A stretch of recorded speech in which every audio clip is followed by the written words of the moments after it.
ಪ್ರಾರ್ಥನೆ ಎನ್ನುವಂಥದ್ದು ನೇರವಾಗಿ ದೇವರ ಹತ್ರ ಹೋಗ್ತದೆ.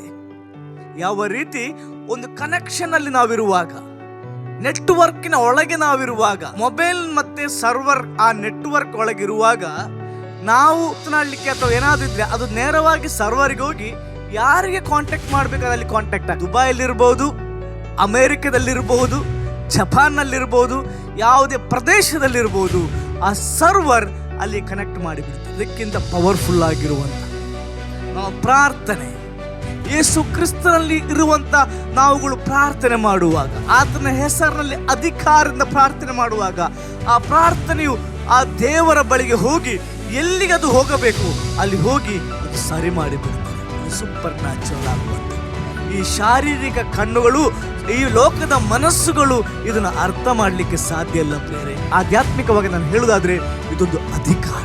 ನಮ್ಮ ಜೀವನದಲ್ಲಿ ದೇವರು ನಮಗೆ ಅಂತ ಅಧಿಕಾರ ಕೊಟ್ಟಿದ್ದಾನೆ. ಇದು ನನಗೆ ನಿಮಗೆ ತಿಳಿದಿರಬೇಕು. ಸಿಚುವೇಶನ್ ಅನ್ನು ಬದಲಾಯಿಸುವಂತ ಒಂದು ಅಧಿಕಾರ.